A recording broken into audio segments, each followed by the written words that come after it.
And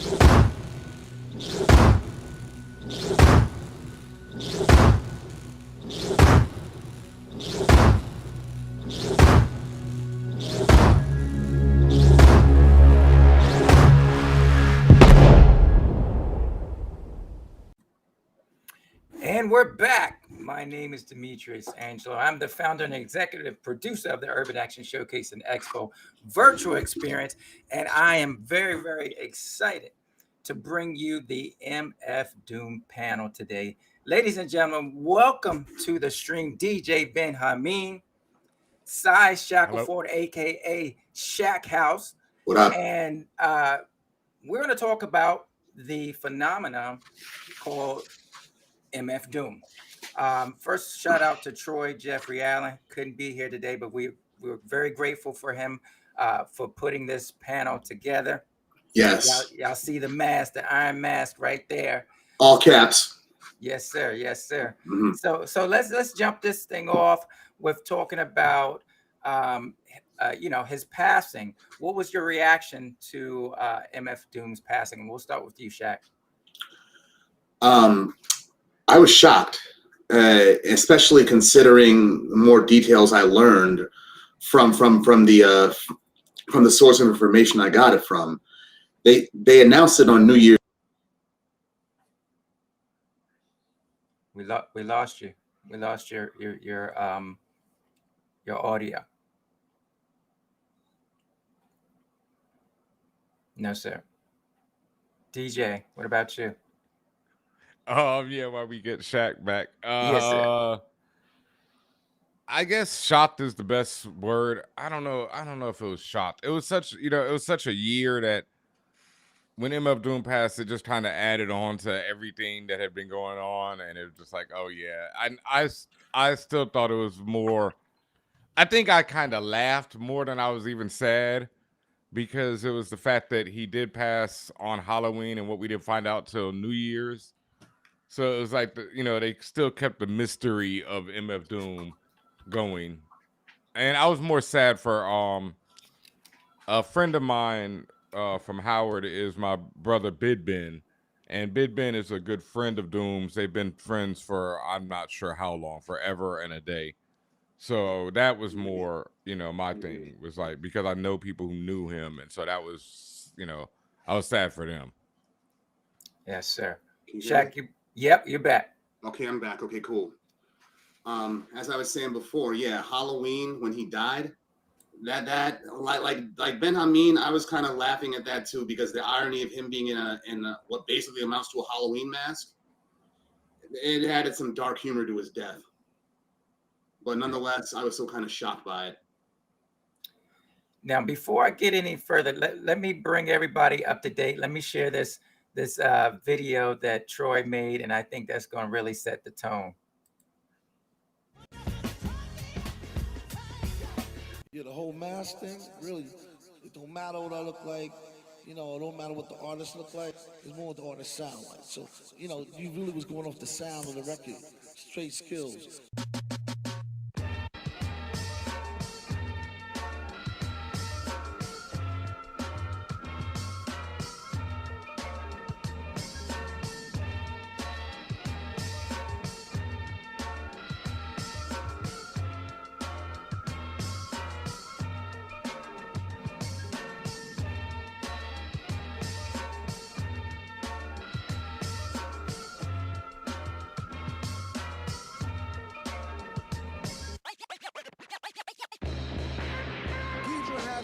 You guys can take 5 by the time it's over. No snakes alive. Villain man never ran with crows in his hand and won't stop rocking till he clocked in a gazillion grand. Tilling the wasteland sands, raps on backs and treasure maps, stacks to the ceiling fan. He rests on his ashes, ask him after 10 miles in his galoshes, smash his stashes. Chip on his shoulder with a slip-on holster, a clip, a folder, and his grip on a boulder bolster. They supposed to know his show in his aura glow. Get from out the road when he get dough, it's horrible. Time is money, spend, wait, save, invest, invest. The 10K, a cave, a chicken chest, S. Yes, y'all are double, get your trickles. The best ballers pitch in and rub to get a nickels.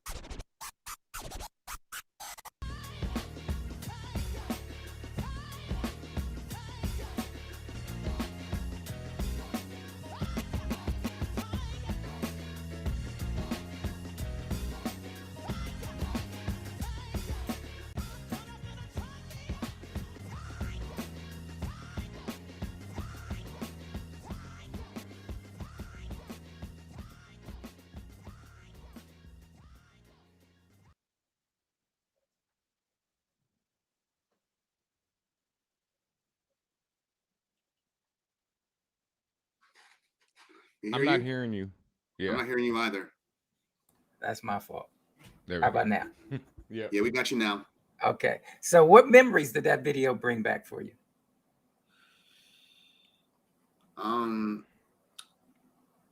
As the editor on that comic, and you can find it at createtheculture.today, all caps. When Troy he postulated the idea to bring the comic to life, basically like a visual interpretation of his lyrics. Some of it brought me back to the Mad Villainy days when I first bought that record back in 05. And hearing all caps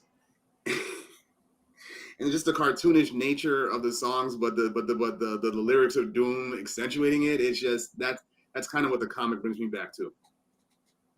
What about you, DJ Benhameen? Yeah, I'd say. Well, I mean, I didn't edit the comic, so I more found out about the comic when Troy brought it to us for all nerds, and it just, it just made me, brought me back to how great the comic was in itself, and how anytime I hear Doom's lyrics, it's just Doom is one of the brilliant lyricists of our time, so it just it's like, oh man, that dude is great. That's more my feeling, no matter when I hear him. So when was the first time you both discovered his music? Third base. I'm old. I'm a grown man. Gas Face, yeah, Gas Face when he was Zeph Love X. Zeph Love X, yep, before Subrot died. Yeah, so it's been from Gas Face for me. Shaq. Yeah.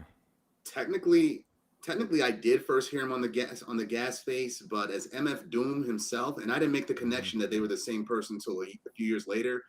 But Okay. my first time hearing MF Doom was on Rock Cocaine Flow by De La Soul. Yeah, I'm like, who is this guy with this monotone voice talking about cheap necklace and complete breakfast? I'm like, how do you rhyme that together? That's dope. Oh yeah, I knew that I followed the whole transition because when Subrot died, I was broken. KMD is one of my favorite groups. Like going back to KMD, Cause So Much Damage. That's one of my favorite groups. Gas Face is one of my favorite songs of all time, and his verse on that is like one of my favorite verses. So when Subrot passed away in the accident, that was like one of those moments in hip hop for me that was just like devastating because I knew the KMD was done, and I knew that that was his brother. So that was a lot. And then when he started making the journey into Doom, it was like, okay, that's dope. And him coming out in the mask, and he first came out in like the stocking mask and everything, and then getting the metal mask, and just him creating that whole persona and aura around it. It was sick to me because I'd never seen that done in hip hop, and for someone to have gone through such a tragedy and come out on the other side and to come with all this brilliant music, that was always so. Yeah, I was there pretty much from day one, and throughout it in some form or another, listening to him. So what about his style that you think works? What makes it resonate? For me, it's his obscure references. He's unconventional. I mean, he doesn't have a hook in none of his songs. He rhymes slightly offbeat, even though he doesn't have to. And like I said, the obscure references, the metaphors, and the multi-syllable rhyme schemes that he uses. Like in the song Beef Rap, he manages to rhyme, what's it called? Stop feeding babies colored sugar-coated large squares. But I forget how the previous line goes, but every syllable rhymed together. It's like, damn, that's a writer right there. Somebody just sits down and thinks about this and just knows what he wants to do. And plus, him taking the overlay of the comic book villain Dr. Doom, that just further adds to the connection between comic books and hip hop for me. That's what makes him resonate for me. DJ Ben? I'd say everything you just said, and also his humor is something that I think always got me, because I think that came in even more when he became Doom versus when he was doing KMD. Even though KMD has a real lot of, I can't front. I mean, they have all that fucking humor in their joints. But yeah, it's that dark comedy that he brought. And then, like you said, the stuff, the conceptualness of his work as Doom and KMD was just so crazy. Like the whole Food album is one that I just, to this day, I just sit here like, what the, every time I listen to any of those songs on that album, it's just like, what was this man on? Like, how do you make this whole album about food? And then it's like, but then while making it about food, making about everything else, like Rap Snitch Pernicious, which is like one of my top Doom songs. It's just, yeah, the man's, I mean, he was just stupid. It's like, when you ask that, it's like, how does someone recognize genius? Because he's fucking genius. Like, that's what, yeah, Cookies. like, dude is, Cookies that's is genius. And funny. Yeah. Yeah. Well, let me take a quick moment to welcome Grandmaster Faqs to the panel. Grandmaster. James Boyce, Pleasure, thank you, sir, pleasure. for joining us. We're asking, what about MF Doom style works, and why does it resonate? I mean, more so for myself, it's more so him establishing himself for the culture and as a whole, because amongst the commercialization of hip hop, a lot of people pretty much consider their own identities to be like a part of the audience, and just him being on stage with the mask, being obscure, and writing the lyrics in which he projected out to the audience was just like amazing for a lot of us that are just in depth as far as hip hop fans. If you're into lyricism and stage performance, just being in awe of somebody's lyrics on stage without like pyrotechnics or a bunch of niggas on stage, that's exactly what you want. Well, let me let you start off with this question. How would you define the MF Doom sound?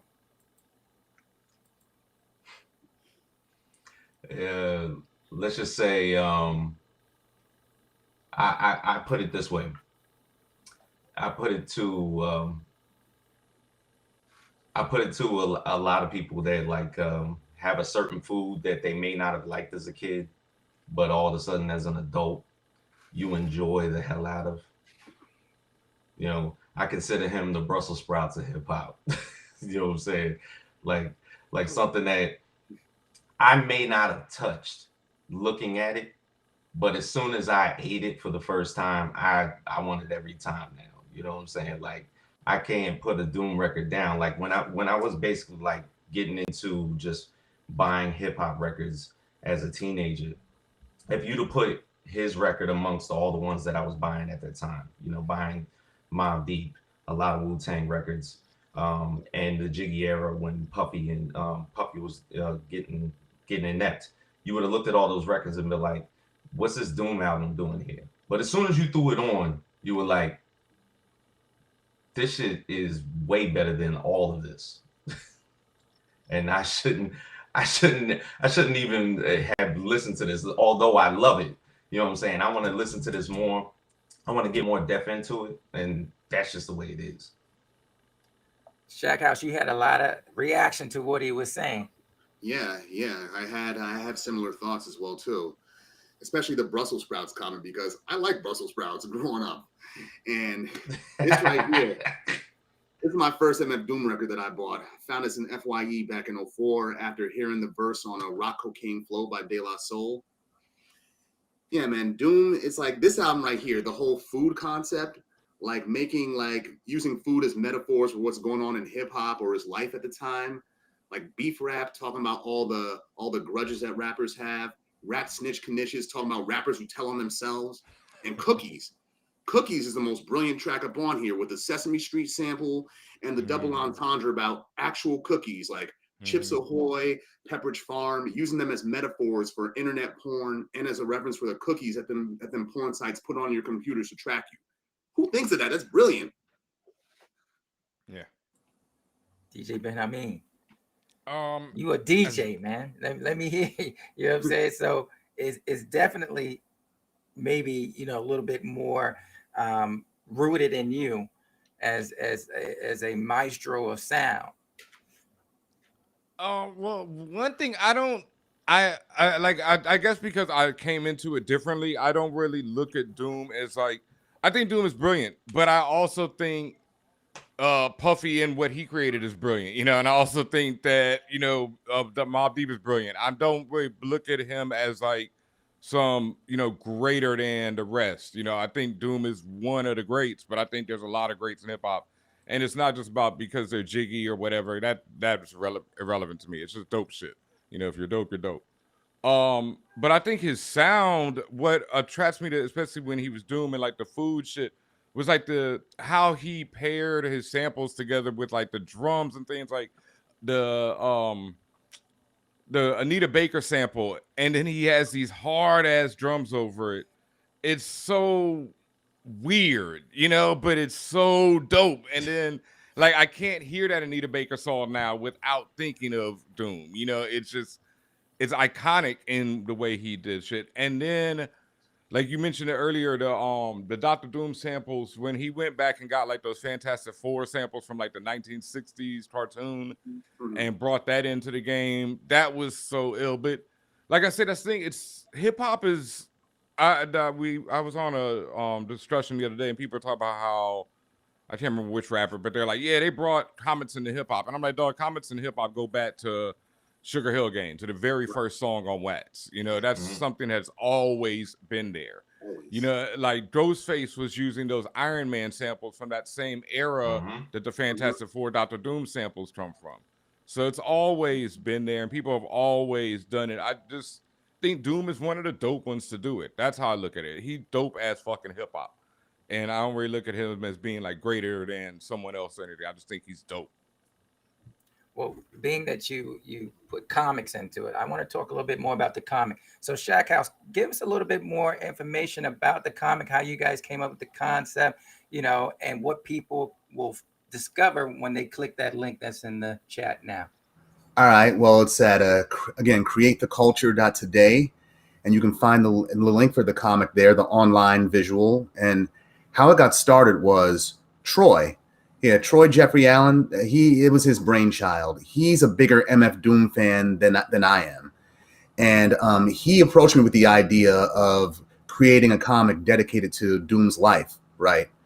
I'm like, how are we going to do that? Like, what's it called? How many pages? Like his whole life or whatever? It's like, no. His idea was a visual reinterpretation of some of his lyrics.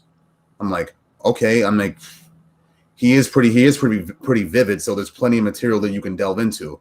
But I'm like, what do you need me to do? Just make sure that we all stay on track, that nothing is wrong. Like, and for the first time he sent me a panel was, what's it called? I understood the reference. What's it called? Doom was smoking a joint and it glowed red.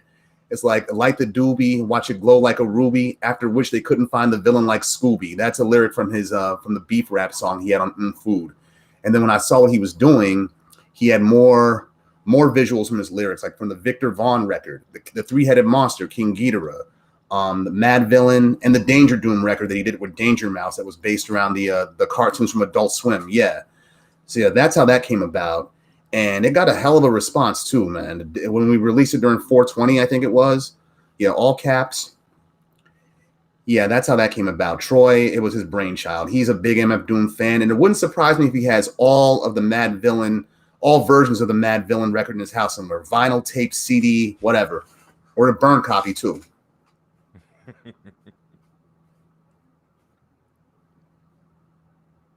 You're on mute again. You're on mute, Demetrius. I want to share a little bit of the comic and have you sort of commentate on it a little bit for us, because I was able to bring it up.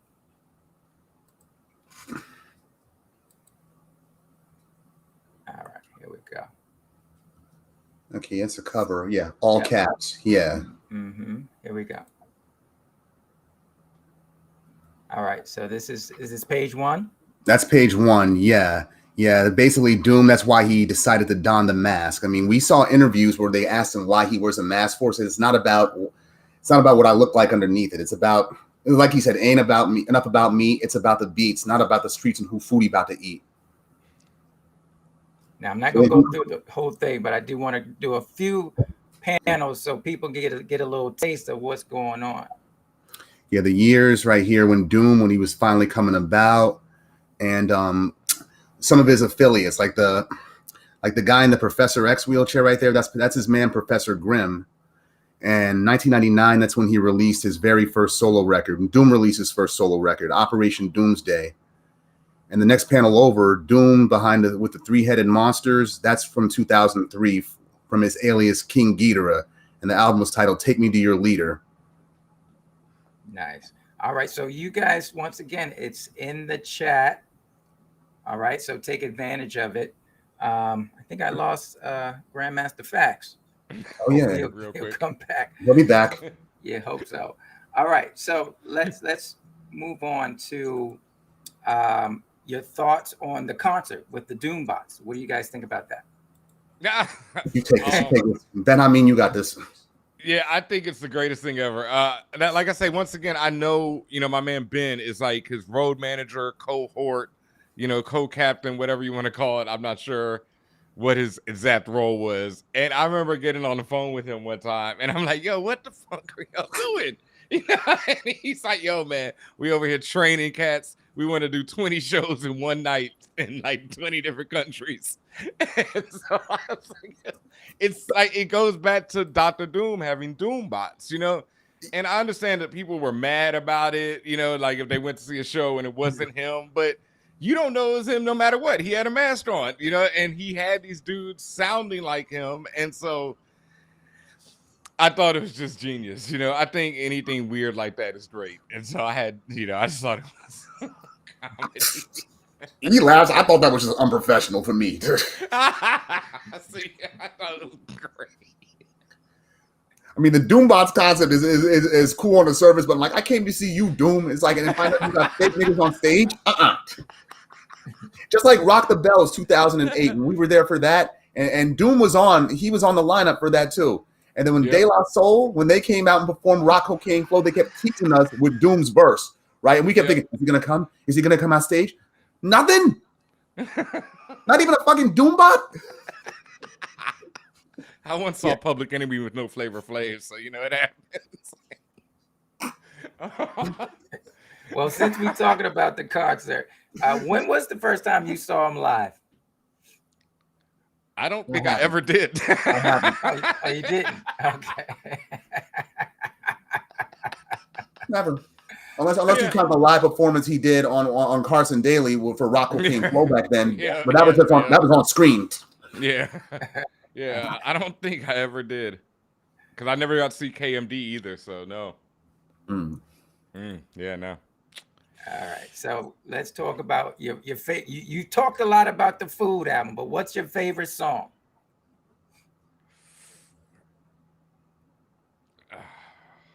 Oh man, we hooked you on that one. Rap Snitch Tanishes and Hoe Cakes are two of mine, but I think it's got to be Rap Snitches because that just never makes me not cry laughing, like that.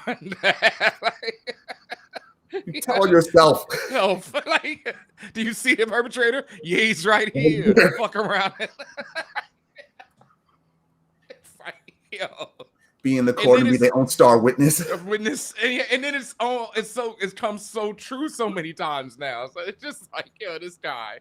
Yeah, like that one kills me. Yeah, like drug dealers snitching on themselves on record is like, you sell, like Mos Def said, you sell crack to you ain't supposed to talk about. It's supposed to be secret. Oh my God, yeah, that's probably my favorite. All right, Shack House. Mine, from the Food album, the first track, Beef Rap, because of the Spider-Man music samples up in there and the vocal samples too, and the samples, he sampled vocals from all over the place, like Wild Style, the Spider-Man and Fantastic Four cartoons. And when the beat drops, I mean when the lyrics drop, actually, it's like he says beef rap. He starts off by talking about how beef can kill you metaphorically and literally, but then starts going to his usual non sequitur, what I thought were his non sequitur rhyme schemes, like, is he going off the cuff right now? Is he still talking about food? But further listens, that's about food. Because there's a line where he has, and the technical skill of beef rap too. There's a lyrics he comes out with talking about we hollow krills, she swallow pills, he follow flea collar, $3 bills. What the hell? That's brilliant as hell. And then cookies, which I talked about earlier, right? Yeah, using that as a metaphor for internet porn and just the humor in it too. Like, wake up to a handful of cream filled. It might seem ill. Down with the cookies. Like, that's a metaphor for masturbation so your wife don't find out about it. Wow. Grandmaster Faqs, we're asking, what's your favorite MF Doom song? Unmute yourself, sir, or your sound's not coming through.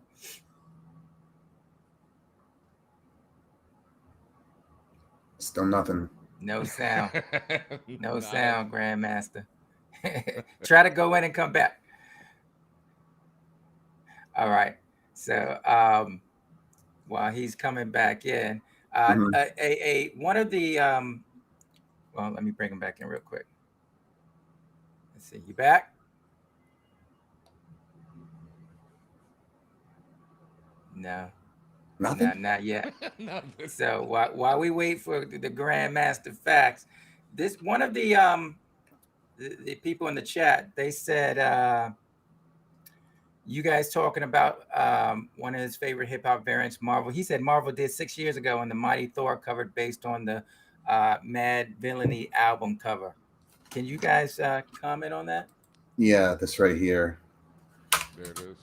Marvel had a bunch of variant covers for many of their issues. About in 2014 to 2016, they were having their characters in renditions of classic hip hop albums, like "Paid in Full" by Eric B. and Rakim, the Bizarre Ride to the Far Side, Run DMC's first album, etc., etc. And as I said before, that's another example that furthers the connection between hip hop and comics. They're not that far off. And you see rappers making references to comics in their lyrics and in their productions, like Doom has, and in his gimmick as well too. And I think that ever since with the proliferation of the MCU, the Marvel Cinematic Universe, and their movies, is like these rappers and producers they're no longer afraid to let their inner nerd come out or whatever. Like you see Pete Rock going to Midtown Comics and checking out what he buys for the week or whatever. And you have this one rapper, Diabolic, just making a whole long verse where he uses a bunch of Marvel characters as metaphors for his battle skills. What's the recent one from Czarface from Czarface has an incredible record on their new album where they're talking about stealing rappers' powers, like it's like a how to rob for superheroes. It's oh my god, it's so brilliant. And yeah, like you were saying, it's that same thing. It just furthers the connection. And I see someone in the chat said that Marvel caught heat for them, and I know they did. But Marvel, whenever you do something like that, you're gonna catch heat. That's just how it goes down. It's like people hate you for whatever you do, and I really feel like whatever, because I thought those shits were dope, and I know they eventually did hire more black artists to do them, whatever the case may be, whatever people were mad about, but those covers were incredible, and it was just a dope tribute to, dope hip hop. Right. And people complain about its cultural appropriation. Like, how? Yeah. How? Oh, and I wanted to say something, Shad, because it's so funny. You made me think about it. We always wanted to have Doom on For All Nerds, but one, he couldn't travel back to the U.S. for most of his later life because he got banned for something because he was born in London. And when they changed up the laws after 9/11, it was a wrap for him. And so we always wanted to have him on the show, but this was before we were doing video and stuff. And I was like, yo, if we have him do audio, no one will believe that it's him. People would think that we had a Doombot on the show. So on that part, I do fully agree with you. It sucked because we never had him on the show for that, because it was like, yo, no one's to believe it that we really had him on. So, yeah. Grandmaster Faqs, are you with us? I hope that. You are. You are. I hope I'm here. You here. So talk to us. What's your favorite MF Doom song? Operation Doomsday. The song Doomsday. Of course, it had the Sade Kiss of Life sample on it. So literally 1999, I was going into the military, and I was figuring, okay, I'm about to like leave New Jersey and go to Texas. So I'm about to lose out on any part of like record stores or anything that I'm going to, because I have no idea where I'm going. So I picked up Operation Doomsday from my cousin, and I was like, look, I'm taking this. You can buy yourself a new one. And and you hold that L. Like, yeah, it was like, I'm taking this, I'm hopping on a plane. I don't know when I'm gonna see you again. So I'm like listening to Doomsday on the plane. like I can't listen to anything through basic. So as soon as I got to like tech school and started like in my first duty station out in San Antonio, I'm like the only person listening to MF Doom loud as hell throughout my barracks. And like all of a sudden I got friends of mine who were like that I just happened to be bunkmates with that were from like Georgia, Tennessee, and everything that were bumping 3-6 at that time. Like, what the fuck are you listening to? You know what I'm saying? And I'm like, look, I'm sorry. I play this song annoyingly too loud, but you like Sade, don't you? And they're like, all right, cool. Pumping Doomsday. I mean, it's not really Sade singing on it. He has, I think it's Veronica King who's singing the hook on it and everything. But, bro, I think I indoctrinated a lot of my troops to MF Doom. Good. Very Some good. converts there. Mm-hmm. Absolutely. Yes, sir. Yes, sir. So we did ask the question, but if they haven't, I'm sure you haven't. But did you ever see a MF Doom concert? 2004 at the TLA in Philadelphia. You lucky motherfucker, you. All right, well, go ahead. Let us reminisce through Talk you. about it. So it was a year after I got out of the military, and I live in South Jersey, so I'm more closer to Philly than I am to New York. So a couple friends of mine, one of my friends just like magically came up, and at this time I think I was working in the casinos, and one of the ball porters comes by and he was like, "Hey, I'm going to a Doom concert in Philly," and I was like, "Excuse me?" And he was like, "Doom's playing like on Saturday night."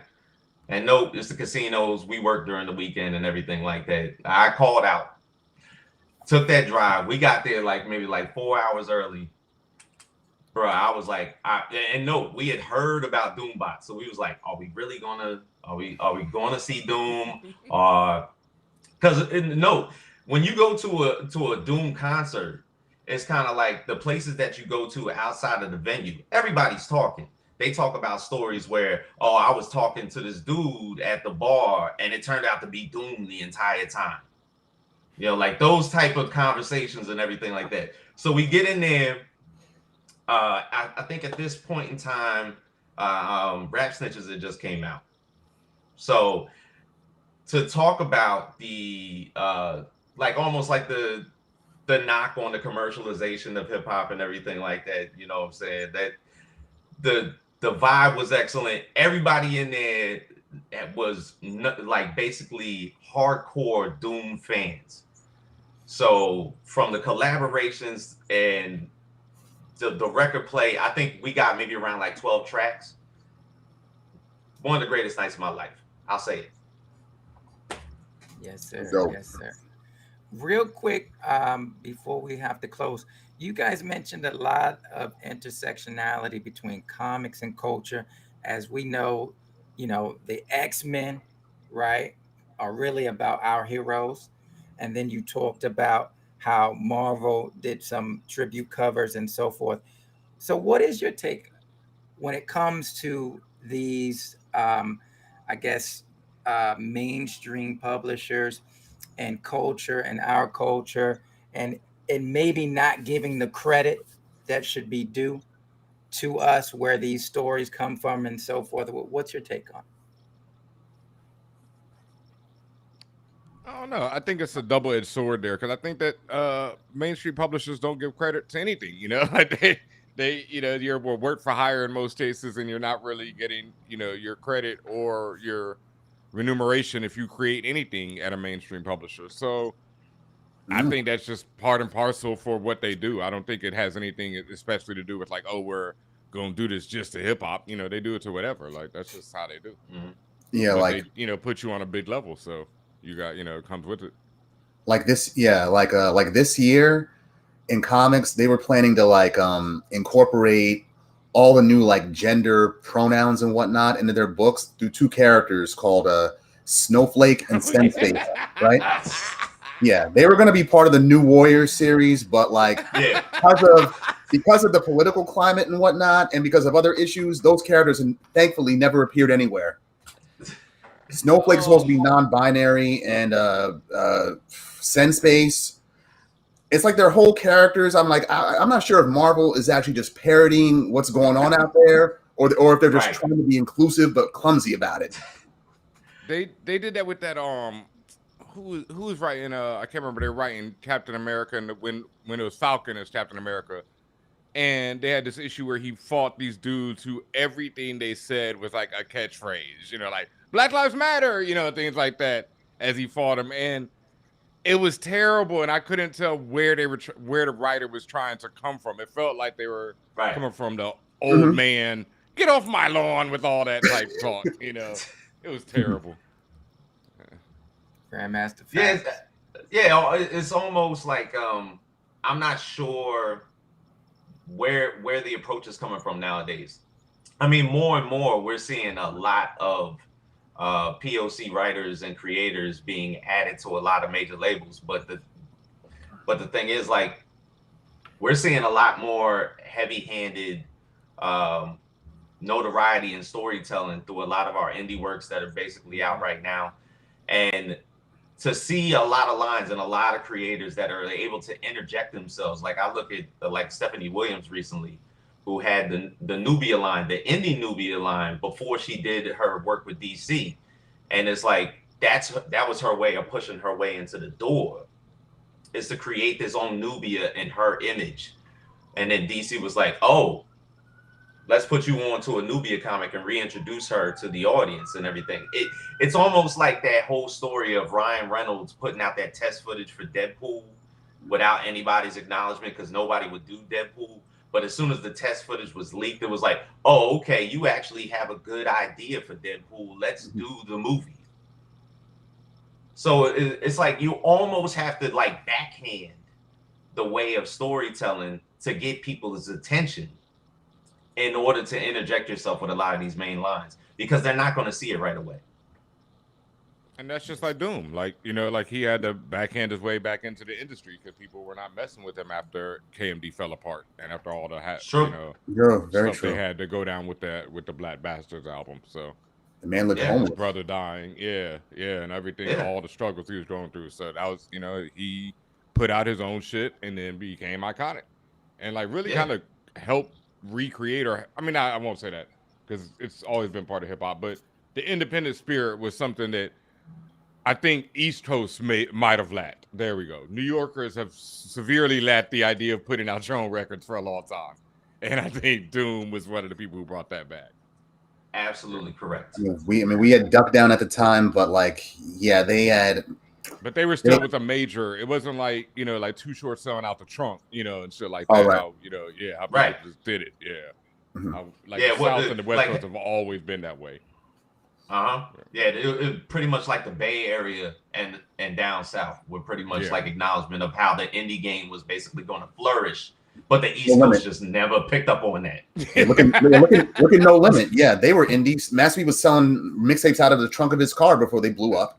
He had stores, before they signed with Priority or whoever it was. They had their own store. Like these, you know, that's just how we were in the South and the West. Like we were always, you know, we will sell. And Doom created that, and then, you know, like the Raucuses and all that came out of that. You know, it was like Def Jux. Def Jux, and even people, like, even though the album was shelved, that KMD Black Bastards album, for people that have heard it, know it's a fucking dope record. Has it still never been released? Never been released. I thought he did at one point. Never leaked at all on the internet? Yeah, it's leaked all over the internet. Oh my God! Look, if you had LimeWire and Kazaa back in the day, you caught that record. Yeah, and it was. I had all them STD laden peer-to-peer MP3 sites. Yeah. Yeah, I remember. Like I had the 12-inch. So the 12-inch came out, and then I knew people who had it even back then. You know, because it was like it was out, but it wasn't out. But yeah. It's out now, but I think he did. I think a few years ago, I remember they did some type of little limited run of it. They did, and I think they included like a special disc of it on the MF Doom Special Herbs box set. They include like everything in here for like the KMD record, I think. But what's so crazy is like the album was called Black Bastards. The symbolism of it. People remember when Nas wanted to put out the nigga record. Yep. And then all of a sudden they was like, oh, no. You have to Take switch to the this up end. in order for this to come out. Take it into the end. So the Yeah. thing is, we're talking about like 10, 12 years later from that album to this album. It was like the same bullshit was happening. Nothing changed. Yep. Look at Richard Pryor records too. I mean, in the 70s, he had Bicentennial Yeah. Nigga, One Smart Nigga. Yeah. Look him out. All right, guys. We got to wind it down. But before we go, Shaq House, what you got coming up, sir? What's it called? Just check our site, createtheculture.today. We're still coming out with more stuff.